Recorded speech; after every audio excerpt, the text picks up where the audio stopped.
Muito boa noite a todos os que aqui estão e a todos os que estão também em suas casas. Uma vez mais temos o prazer de aqui estar e uma vez mais temos o prazer de olhar para os desenhos animados. Eu gosto de desenhos animados. E realmente, quando eu construí esta semana de oração, o que me deu mais trabalho foi procurar os desenhos animados adequados. E se vocês pensarem bem, cada desenho animado que eu apresento em cada noite está verdadeiramente adequado ao tema. Portanto, vamos assistir a este também.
Às vezes, as gerações mais novas conseguem ensinar umas coisas às gerações mais velhas. E isto é particularmente verdade nesta doença de que todos sofremos, a de hoje, que é a desordem farisaica. Amanhã falaremos da gripe, porque o tempo até se apropria, hoje está de chuva, ontem esteve frio, portanto, amanhã vamos falar da gripe. A gripe dos últimos dias. Mas hoje falamos da desordem farisaica. Entre os grandes grupos que havia no judaísmo, quando Jesus esteve aqui nesta terra, um deles, vocês sabem, eram os fariseus. E os fariseus vinham de um grupo que se tinha iniciado no século II, que eram os Hassidim. E os Hassidim formaram-se devido, sobretudo, à pressão exercida pela comunidade helenista e que queria transformar completamente a religiosidade judaica. E os Hassidim tinham um lema: serem leais a Deus. Serem leais a Deus. Este era o lema dos Hassidim. Os Hassidim depois deram origem aos fariseus e há certos especialistas, embora o nome fariseu ainda seja objeto de discussão entre os especialistas, há alguns especialistas que dizem que os fariseus eram aqueles, ou a palavra significa aqueles que são separados para Deus. Aqueles, poderíamos dizer, aqueles que se sentem especiais. E, na verdade, eles sentiam-se especiais. Porque era um pequeno grupo. Flávio Josefo diz que eles eram mais ou menos 6.000 no seu tempo. Portanto, entre o tempo de Flávio Josefo e o tempo de Jesus não vai uma grande distância, de maneira que deviam ser mais ou menos os mesmos no tempo de Jesus. Mas há uma coisa engraçada que os fariseus tinham e que eu creio que nós deveríamos imitá-los. Às vezes nós dizemos mal dos fariseus e nem tudo era mal. Eles tinham dois grandes ideais. Primeiro ideal, serem verdadeiramente leais a Deus. Segundo ideal era fugirem o mais possível do pecado. São dois bons ideais, não concordam? Eu acho que são dois bons ideais. E, na verdade, eles procuravam isso. E, para isso, eles estudavam a Torá. A Torá não é só a lei, é também a revelação, é também a totalidade do Antigo Testamento. E eles estudavam verdadeiramente a Torá. Só que, à força de estudarem a Torá, eles começaram a personificar divinamente a Torá. E esse foi o primeiro erro dos fariseus. Eles queriam, na verdade, fazer com que o povo de Israel fosse um povo de ordem, um povo leal a Deus, um povo especial, como nós vimos ontem. Só que o ideal é bom, mas às vezes, quando nós nos debruçamos muito sobre o ideal, tal como aquele animalzinho que andava sempre assim, não conseguia ver em frente, quando nós nos focamos numa coisa, normalmente entramos nesta doença que é a desordem farisaica. E a desordem farisaica vinha da maneira como eles começaram a conceber a lei em si. Reparem bem o que é que eles diziam que era a lei. A lei era a água viva, a lei era o pão da vida, era a luz do mundo, era o caminho, era a verdade e era a vida. Era assim que eles definiam a lei. Vocês encontram isto na Mishnah e mais tarde depois no Talmud. Era assim que eles definiam a lei. Não admira que quando Jesus Cristo apareceu se chocasse com estes fariseus. Porque aquilo que ele está é o que Jesus Cristo dizia que ele era. E, portanto, havia forçosamente um choque. Eu, entre as muitas outras coisas que faço, coleciono citações do Talmud que são muito parecidas com as da Bíblia. Como, por exemplo, esta. Se dois se sentassem e se ocupassem da Torá, a Shekinah divina ficaria no meio deles. Ora, nem mais. E, portanto, vocês estão a ver que estes fariseus tinham um verdadeiro amor pela Torá. Eles diziam uma coisa engraçada. Eles diziam que Deus levantava-se de madrugada e nas primeiras horas do dia passava-as a estudar a Torá. Portanto, quem estudasse a Torá era bem-aventurado porque Deus fazia o mesmo. E logo eles desenvolveram este amor pela lei, este amor pela ordem, porque quando nós desenvolvemos um amor pela palavra de Deus, nós desenvolvemos também um amor pela ordem. E a ordem não é má. Acreditem, eu sou uma pessoa de ordem. E sou uma pessoa ordenada. Mais ou menos ordenada. E ninguém conseguiria viver sem ordem. Isso é um facto. Mas o primeiro erro foi este, a personificação divina da lei. O segundo erro foi esta concentração exagerada naquilo que para eles representava a lei. O Evangelho de Marcos dá-nos uma ideia, em Marcos 7, dá-nos uma ideia, Marcos capítulo 7, do que eram a vivência farisaica.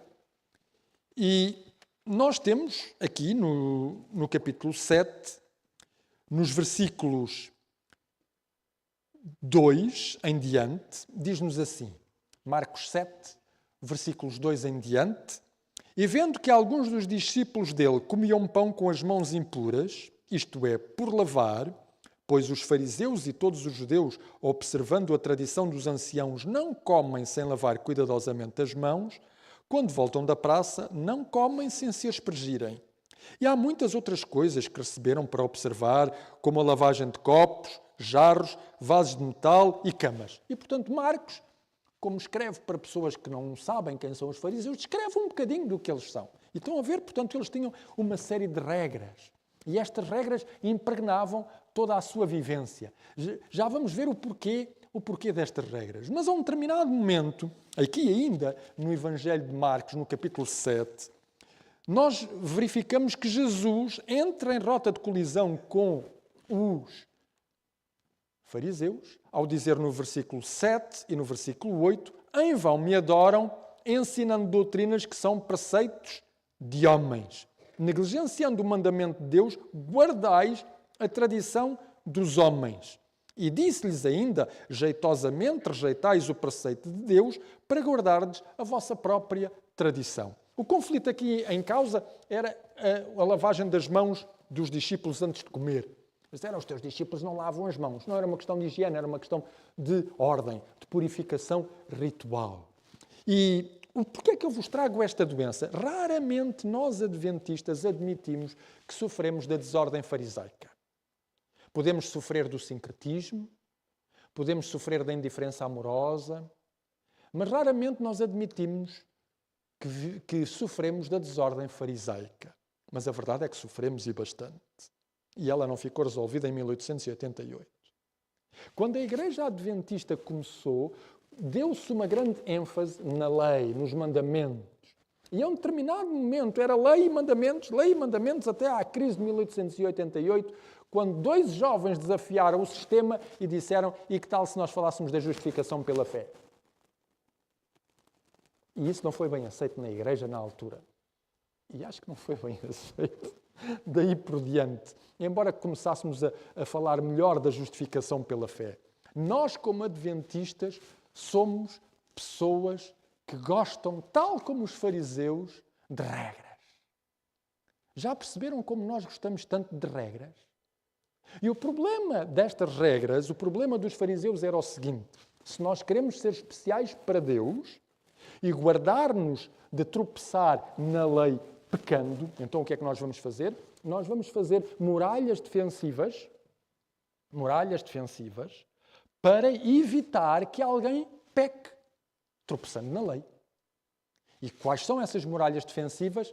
São regras. Sabem quantas regras eles tinham? Alguém tem uma ideia?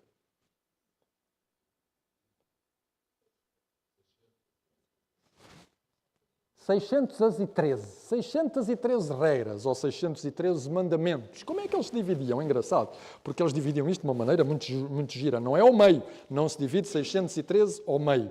Divide-se 365 negativos, como os dias do ano, e 248 positivos, como os ossos do corpo humano. Era assim as regras. 365 negativas, 248 positivas. Acham que está bem? Vocês seriam capazes de decorar 613 regras? Não. Alguns acham que está bem. Eles achavam que estava bem. E o que Jesus lhes dizia, a primeira coisa que Jesus dizia era: não, isso não está bem. Em primeiro lugar, não há ninguém que consiga conhecer as 613 regras todas. Ninguém consegue. Segunda coisa, como ninguém consegue, também, na verdade, ninguém depois consegue cumprir bem aquelas que precisa. E terceira coisa, quando se tenta cumprir aquelas que precisa, automaticamente criamos uma espécie de muro de opacidade, sabem? Ou seja, o muro que é suposto servir de defesa para eu não pecar é o muro que me impede de ver quem Deus é. Porque um muro de proteção, para ser de proteção, não pode ter coisas visíveis. Tem que ser um muro que proteja verdadeiramente. Não se pode ver de cá para lá nem de lá para cá. E estas 613 regras serviram para isso. Vocês querem ver como nós somos capazes de fazer uma coisa idêntica? Vamos a esta regra. Esta regra é boa. Foi inventada por mim. Mas é uma boa regra. Certo? Não podemos deixar as crianças serem atropeladas por carros. É uma boa regra. É ou não é? Não podemos deixar as crianças serem atropeladas por carros. Logo, qual é a primeira coisa a fazer para que as crianças não sejam atropeladas por carros? Olha, isto é uma boa regra. Se não queremos que as crianças sejam atropeladas por carros, não as podemos deixar ir para a rua. É uma boa regra. Logo, onde é que elas vão ficar a brincar? Em casa. Onde?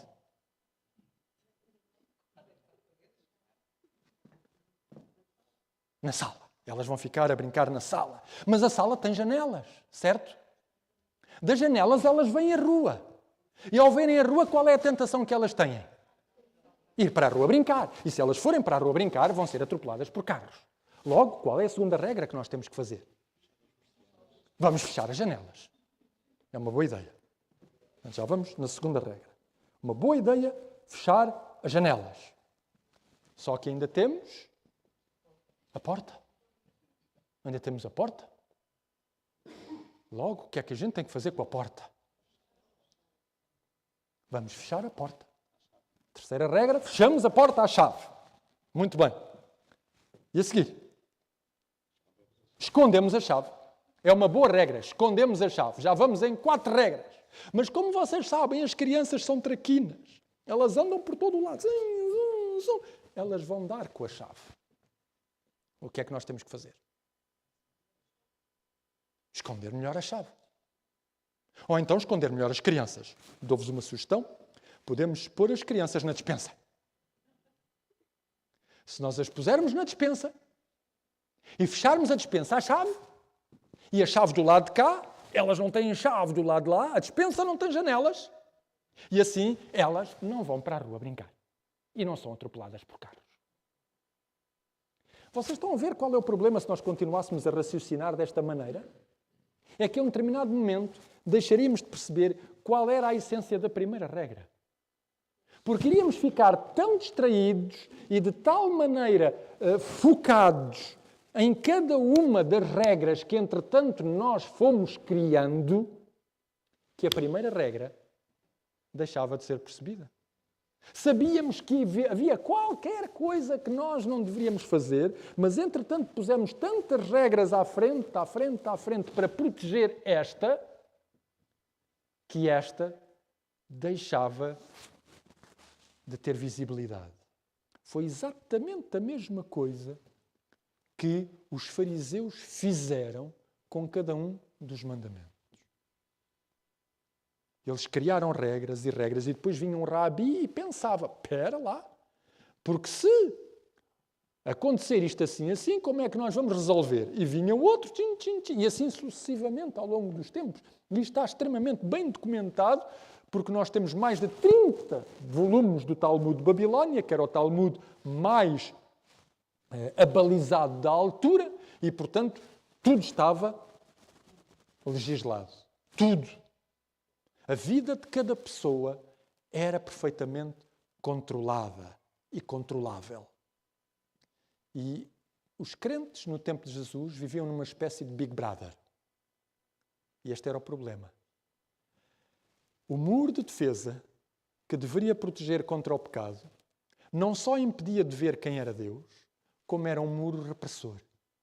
Qualquer pessoa que transgredisse era imediatamente reprimida.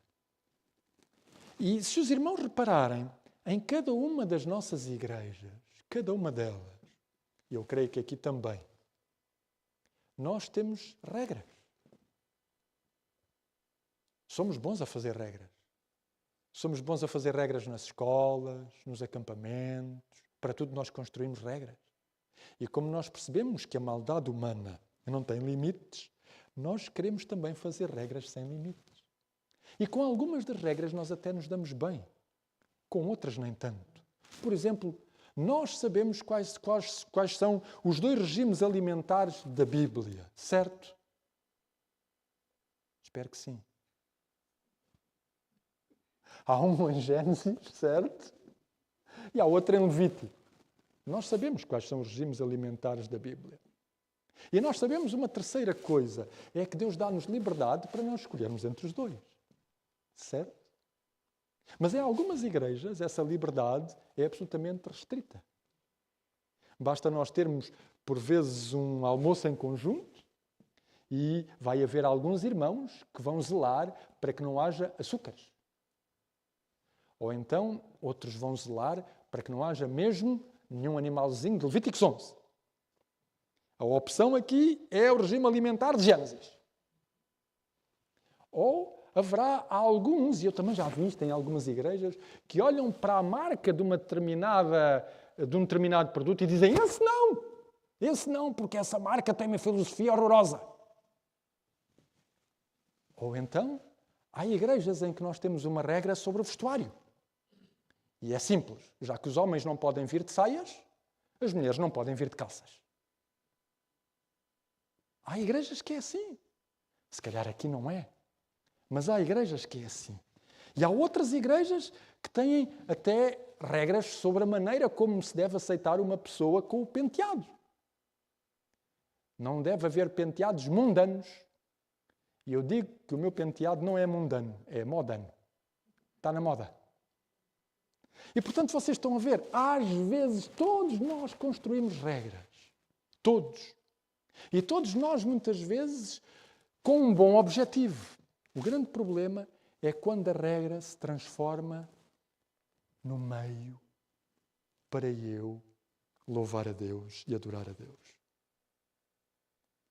Aí é que está o problema. Porque nesse momento, Deus deixou de ser espontâneo. Deus deixou de se relacionar comigo sem ser através da regra. E eu deixei de o ver como Ele é. Houve uma distorção. Certa vez, há uma história na Bíblia que me impressiona, porque eu lembro-me sempre de vocês quando leio esta história na Bíblia, e já vos explico porquê. Se vocês forem ao segundo livro de Reis, ao capítulo 4, eu lembro-me de vocês, mas vocês, provavelmente, uma boa parte dos irmãos não se lembram da pessoa que eu me estou a lembrar, porque provavelmente não a conheciam. Enquanto que outros, os mais velhos, devem conhecê-la. Segunda de Reis, capítulo 4, e nós vamos ao versículo 38. Segunda de Reis 4, 38. E diz assim: Voltou Eliseu para Gilgal, e havia fome naquela terra. E estando os discípulos dos profetas assentados diante dele, disse ao seu moço: Põe a panela grande ao lume e faz um cozinhado para os discípulos dos profetas. Então saiu ao campo a apanhar ervas e achou uma trepadeira silvestre. E, colhendo dela, encheu a sua capa de colossinítidas. Voltou e cortou-as em pedaços, pondo-os na panela, visto que não as conheciam. Depois deram de comer aos homens, e enquanto comiam do cozinhado, exclamaram: Morte na panela, homem de Deus! E não puderam comer. Porém, ele disse: Trazei farinha. Ele deitou-a na panela e disse: Tira de comer para o povo. E já não havia mal nenhum na panela. Ou seja, os profetas, havia fome na terra, os profetas tinham fome, estavam todos ali diante de Eliseu, e Eliseu disse assim: Olha, o melhor é fazermos uma sopinha de ortigas. Vai apanhar ortigas e fazermos uma sopinha de ortigas, sempre é melhor que nada. Mas eles enviaram a alguém que não tinha a especialidade de plantas venenosas.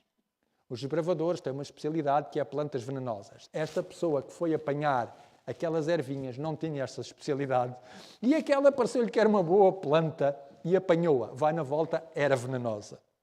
E os especialistas, quando provaram o caldo, não, isto não se pode comer. Vocês tinham aqui, ou pelo menos passou por aqui, um pastor, não sei se vocês se lembram do nome, que apanhava cogumelos. Ia para o campo e apanhava cogumelos. Ele e a esposa. José Carlos Costa. E sempre que ele apanhava cogumelos, eu fugia. Não é porque ele não soubesse apanhar cogumelos, mas é porque eu dizia assim: não, os únicos cogumelos que eu como são os que são produzidos pelo supermercado. Estes que são apanhados por aí, vocês podem fazer o que quiserem. Mas eu não, porque eu já tinha lido muitos livrinhos sobre o Império Romano. E sabem como é que se envenenavam os imperadores? Com cogumelos. De maneira que eu... Não, mas ele fazia isso. Ele fazia isso. Cada vez que eu leio esta história, eu lembro-me do Zé Carlos Costa, que nos acampamentos, mesmo na Costa de Lavos, por vezes ia apanhar cogumelos e depois dizia a toda a gente: vamos fazer um arrozinho de cogumelos. E eu, nesse dia, comia outra coisa qualquer, menos arrozinho de cogumelos. Ora, foi o que aconteceu aqui. Há morte na panela, diziam eles ao Eliseu. Há morte na panela. A morte na panela é justamente esta desordem farisaica. E esta desordem farisaica de querer fazer tudo segundo determinadas regras e de amontoar regras sobre regras e regras sobre regras, conduz a outra coisa, que é o fanatismo. E eu gosto muito deste autor, Amos Oz. Amos Oz é um jornalista, não é crente, é um jornalista judeu, vive em Israel, já escreveu este livro em 2018, ele escreveu um livro espetacular, Caros Fanáticos, recomendo. Não é um livro religioso, é um livro em que ele descreve a sociedade israelita e a sociedade palestina e como ambos os extremos são perigosos e nós hoje estamos a ver os resultados desse extremismo perigoso. Mas ele tem frases espetaculares que se aplicam até ao domínio religioso. E ele diz assim, o fanático é um ponto de exclamação ambulante. E é verdade. Há irmãos na igreja que são um ponto de exclamação ambulante. Vem alguém vestido de determinada maneira. Comem aquilo que ele não gosta.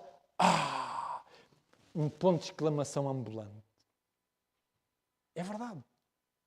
E esta preocupação com regras e regras e regras e regras tira a experiência religiosa do melhor que ela tem, que é a espontaneidade.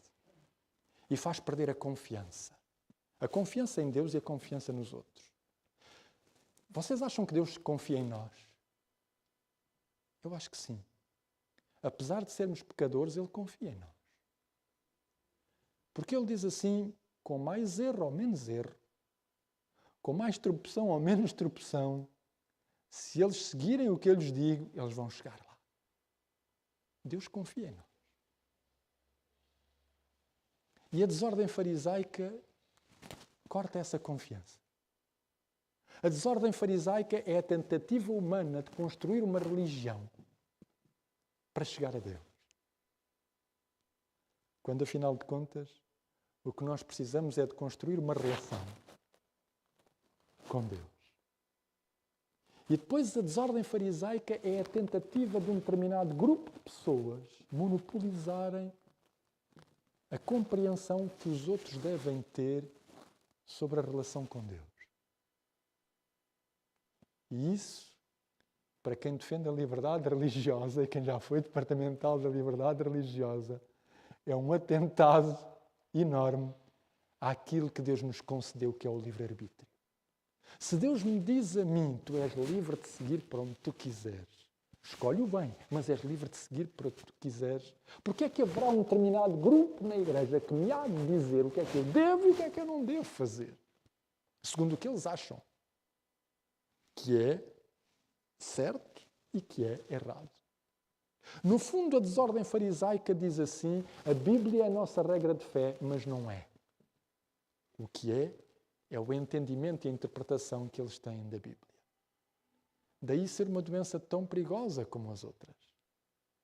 E o remédio para esta doença é justamente nós percebermos que Deus não nos fez de forma alguma pessoas que tenham que viver enclausuradas em regras e que tenham que viver com medo. Porque o que os fariseus tinham era medo. Medo que o ser humano pudesse viver numa relação aberta com Deus. E o apóstolo João percebeu isso, porque na primeira epístola de João, no capítulo 4 e no versículo 18, João diz qual é a maneira pela qual nós devemos viver com Deus. Qual é?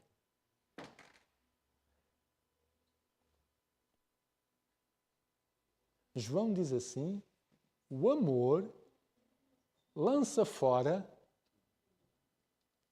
o medo. O amor lança fora o medo. Deus, que é amor, quer viver uma relação comigo baseada em amor, não baseada em medo. Se eu vou tropeçar, muitas vezes na minha vida, e vocês também. E é assim que aprendemos, sabem? É assim que aprendemos. É para isso que serve o arrependimento. É para isso que serve também a presença do Espírito Santo na nossa vida. Porque quando nós temos o Espírito na nossa vida, nós percebemos o que é ser transformado de dentro para fora. E essa é a transformação que conta. O fariseu procura transformar-se de fora para dentro. Que me interessa a mim estar vestido com um fatinho e gravata. E aprender a falar em público se não sentir verdadeiramente, se não tiver uma paixão verdadeira por aquilo que eu falo. E o que interessa é essa paixão. O que interessa é desenvolver essa paixão. E, portanto, à medida que nós desenvolvemos essa paixão, nós compreendemos que devemos dar aos outros a mesma liberdade que Deus nos dá a nós. A liberdade de errar. É duro dizê-lo assim, mas é verdade. Deus dá-me a liberdade de errar. E Deus ajuda-me a aprender com os meus próprios erros. A olhar em frente, a amá-lo. E quando eu vejo que algum irmão não está correto, a melhor maneira que eu posso fazer é ajudá-lo, falando com ele, apoiando e dando-lhe a liberdade de ele tomar as suas decisões. A desordem farisaica não é de maneira nenhuma o meio pelo qual nós construímos uma relação forte com Deus. É uma doença. E como todas as doenças, deve ser evitada. Que Deus nos ajude a perceber que não precisamos de construir muros. Precisamos apenas de perceber o que é que Ele pretende da nossa vida. O que é que Ele deseja fazer com cada um de nós. E corresponder-lhe com o amor com que Ele nos pede. E se nós percebermos o seu amor e correspondermos em amor, não teremos medo. Desenvolveremos, pelo contrário, uma relação de confiança. Até amanhã, se Deus quiser, e tragam vitamina C, porque amanhã é a gripe dos últimos dias.